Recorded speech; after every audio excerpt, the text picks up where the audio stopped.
An American man left his peaceful life at home to pursue love and adventure in the Philippines. Yet in less than 2 years, that dream journey turned into an unexpected tragedy. What really happened to Elliot Eastman, and why did he vanish into the night? Elliot Eastman was born and raised in Hinesburg, Vermont, a small town so tiny you could go from one end to the other in just a few minutes.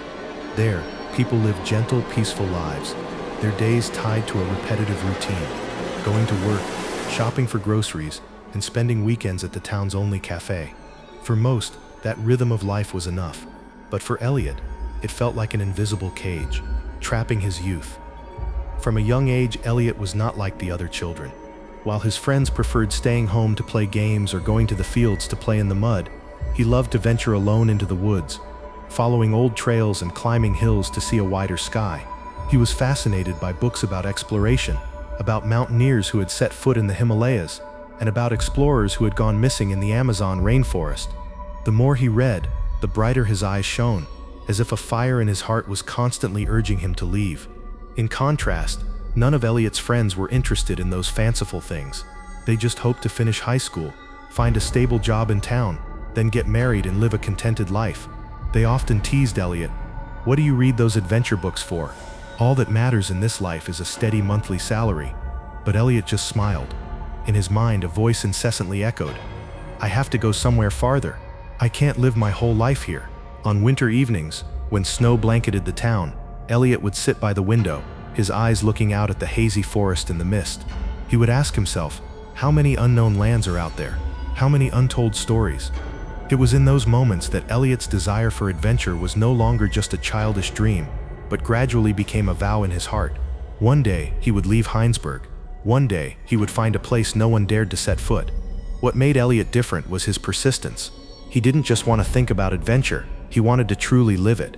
And perhaps it was that very longing that led Elliot to a fateful path, where adventure not only brought light, but also pulled him into the deepest darkness.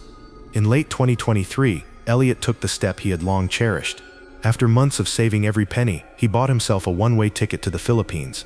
At first, the plan was simple, just a few months of travel, to see the tropical jungles with his own eyes, admire the pristine beaches, and learn about a completely different culture. He did not expect that this trip would change his entire life. During his first days wandering in Manila and then in the countryside, Elliot happened to meet Carisha Jayla, a local girl with a radiant smile but eyes that held many mysteries. That meeting felt like a predetermined fate. Carisha became his unexpected guide, leading Elliot through local markets, guiding him across trails in the forest, and telling him eerie folktales that only the locals knew. From friendship, their relationship quickly turned to love. In just a few months, Elliot, the man who had lived a life of wandering, decided to marry Carisha. Everything happened so fast that his friends in the US couldn't believe it. Elliot, the aimless wanderer, now had a real family in a foreign land. In Elliot's eyes, his life had turned a new page. He was no longer a lone man seeking freedom in strange lands. Now, he had a home, a woman who always held his hand, and a whole village to call home. But, just when Elliot thought he had found happiness, the shadows of his fateful journey began to quietly emerge, waiting to swallow them both. Entering early 2024, Elliot began a new habit, carrying his camera to record his daily life with his wife in the Philippines. There was no grand background music, no sparkling special effects. Many videos were even shaky and lacked light. But it was that very imperfection that became the point of attention. In those raw films, viewers saw Elliot smiling brightly while shopping with Carisha, saw him awkwardly cooking a local dish, or simply sitting on the porch, drinking coffee and talking about his new life. Everything was genuine, without pretense, not trying to be different, and that was what made people stay. The audience began to follow the channel, not because Elliot provided entertainment content as they were used to seeing on YouTube, but because they felt it was like an everyday diary, a diary of an American man who had left everything behind to live his dream in a foreign land. Each small video, each simple smile of Elliot's, gradually built a small but deeply connected community. People left encouraging comments. Some even called Elliot the lucky one who dared to live the life everyone craved but didn't dare to try. More and more people were drawn into that journey. They saw Elliot not just as a YouTuber, but as a friend, a living testament that dreams can come true. But what no one expected was that, just as Elliot reached the peace he had sought his whole life, the mysterious shadows in the Philippines also slowly enveloped him, waiting for the moment to sweep everything away. In May 2024, Elliot and his wife made a decision that sent shivers down more than a few spines, leaving the minimal comforts of the city to move to Sabuco, a small coastal fishing village where Carisha was born and raised. It sounds normal, but the truth was completely different. Sabuco was not a poetic tourist village like the ones people see on postcards. It was located right in a dangerous area known as the Red Zone. This land was famous for its chilling stories, from robberies and kidnappings to murders where the perpetrators were never found. And the most terrifying thing, the targets were often foreigners who dared to venture there. Elliot knew it all. He didn't naively step into the darkness without information. On his YouTube channel, he even wrote directly in the description, "I am the first and only foreigner to live long-term in Sabuco," a statement that was both proud and bone-chilling, because it was no different from writing a faded ticket for himself. So what is the question? Was Elliot truly brave, daring to live in a place the whole world called a death trap? Or was he too naive, believing that love and sincerity could protect him from a land full of danger? The answer could only be found in the mysterious events that began after that. After moving to Sabuco, Elliot and his wife rented a small house by the sea. The house was not sturdy. Its wooden walls were faded by the salty wind. The roof was made of old corrugated metal, but from the porch they could look out at the vast sea, where every morning fishermen pulled their nets and children ran on the sand.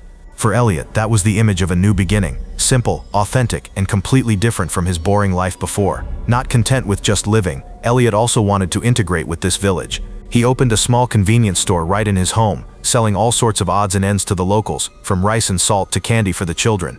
The villagers were initially a bit hesitant, but then gradually became curious and came to buy things, partly because of Elliot's enthusiasm and the smile that was always on his face. However, Elliot didn't stop at the store. He started doing something even more risky, lending money. It sounds simple, but the interest rate he offered was 20% too high, and it unintentionally encroached on the livelihood of those who already had control of the money flow in the village. Trouble began to appear from there.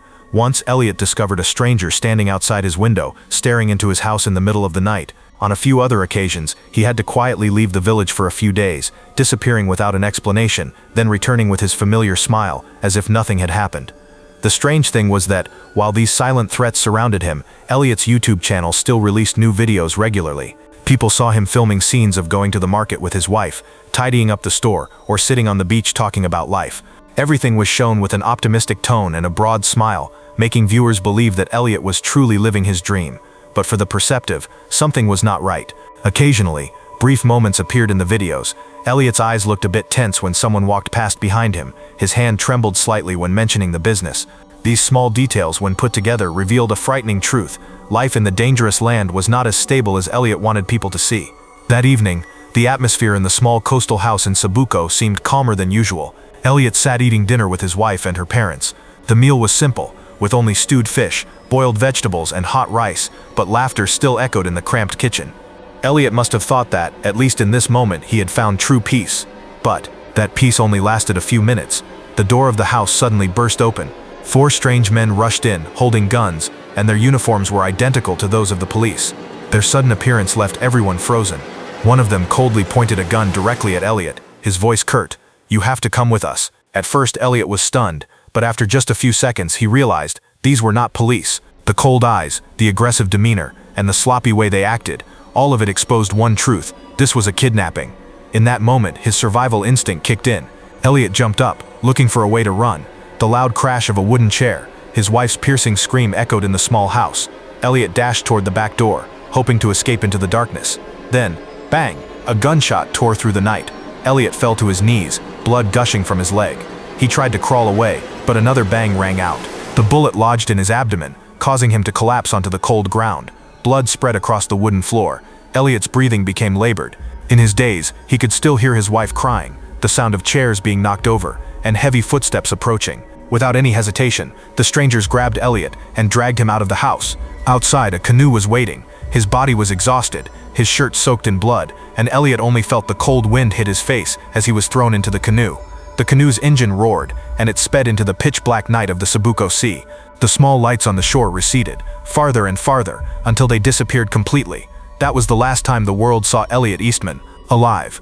That very night, Elliot's family reported him to the police. A massive search operation was launched, but all traces of the canoe had completely vanished. Nearly a month later, the police finally located the kidnapping group. A shootout broke out. 3 of them were killed, and 1 was captured alive. The testimony left everyone speechless. Elliot had bled to death right on the canoe, and his body was thrown into the sea. His body was never found. leaving an unresolved sorrow for his family and loved ones.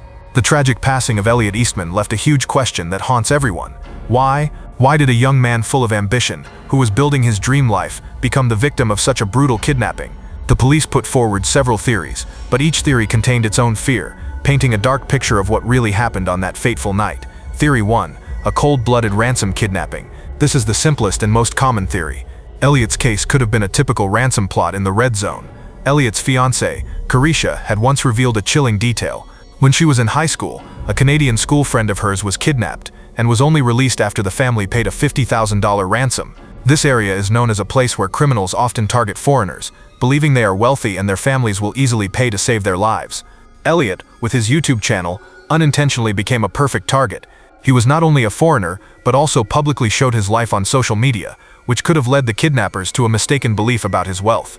They might have thought that by just capturing him, a huge sum of money would be transferred, a big score they couldn't pass up. If this theory is true, Elliot's death was an unintentional incident due to his attempt to resist, which caused their plan to go awry. A tragic ending for a crime driven purely by greed. Theory 2. A mob hit. This theory is much more complex and frightening because it is directly related to Elliot's risky choices. As we know, Elliot didn't just open a small convenience store. He also started another underground business, loan sharking with a 20% interest rate. Although he may have seen this as a way to help the locals, in reality, it turned Elliot into an unwelcome competitor in the eyes of the loan sharks, who already controlled this activity in the village. The land of Sabuco has its own rules. Local gangs may have considered a foreigner openly lending money at a high interest rate as an invasion of their territory. This theory explains why the kidnappers acted so violently and decisively.